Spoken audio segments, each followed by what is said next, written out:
This seems contradictory. Could you unpack this initial premise for us, Professor? Ah, an astute observation right from the outset. This is a classic rhetorical move in certain self-help genres, presenting a desirable outcome as both universally available and conditionally accessible.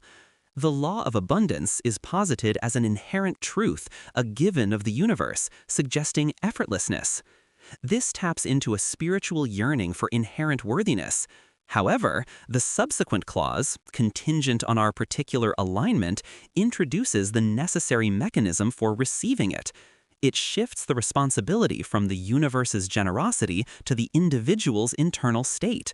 It's not a direct contradiction so much as a strategic framing that offers both comfort and a clear path of personal action, albeit one defined by the text itself. This sounds like a very simplified view of physics and human consciousness. Is it justifiable to base such a significant law on this premise? You raise a crucial point about the foundational metaphor here. The claim everything is energy is indeed a profound simplification. While quantum physics does suggest a universe of vibrating fields, to then directly transpose this to conscious intention and personal vibrations dictating manifest reality is a significant leap. It conflates scientific principles with a specific metaphysical interpretation. This is where the philosophy of the text becomes most pronounced and, I would argue, most ethically complex. The like draws in like principle is central to many New Age and law of attraction philosophies. On one hand, it champions individual agency and the power of mindset, which can be empowering. If you believe your thoughts create your reality, it encourages positive thinking and self-reflection.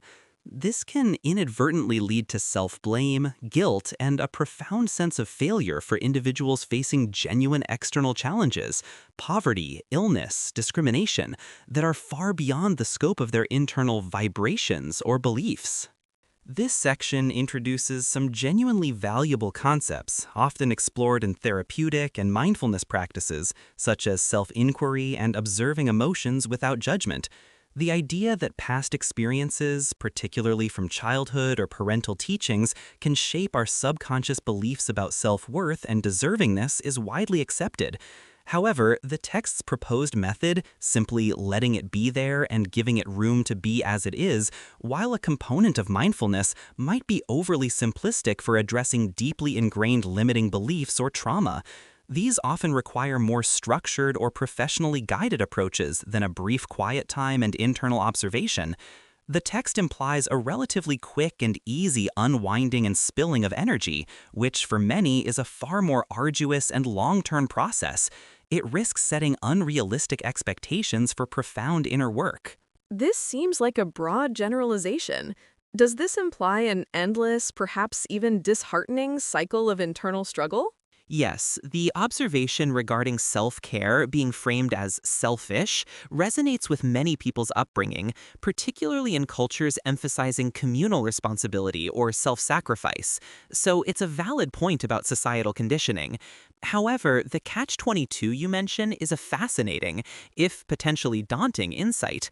It suggests that growth is not a linear process, but one of peeling back layers, where each release reveals deeper, previously hidden resistances. While this can be a realistic description of personal development, that confronting one issue often brings another to the surface, framing it as a catch-22 might inadvertently discourage individuals. It could imply that true, lasting abundance is forever just out of reach, perpetually obstructed by the next layer of resistance. The text tries to mitigate this by saying abundance happens faster, but the underlying message is that the work is never truly done, which can be both a profound spiritual truth and a source of weariness for those seeking definitive resolution. Many of these quotes are quite general, some even repeated, and the mantras are affirmations. How do these sections, particularly the sheer volume of generic quotes, truly contribute to the stated goal of understanding and applying the law of abundance, which was initially presented as a sophisticated universal principle?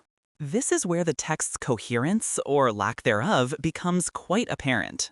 The initial chapters attempt to lay a philosophical groundwork for the law of abundance, albeit one built on simplified metaphysical principles. However, chapters 2 and 4, dedicated to quotes about love and abundance, largely function as compilations of popular sentiments. Many of these quotes, while pleasant and inspiring on their own, don't directly illuminate the specific law of abundance as previously defined. The same applies to the love mantras in Chapter 3. These are essentially affirmations.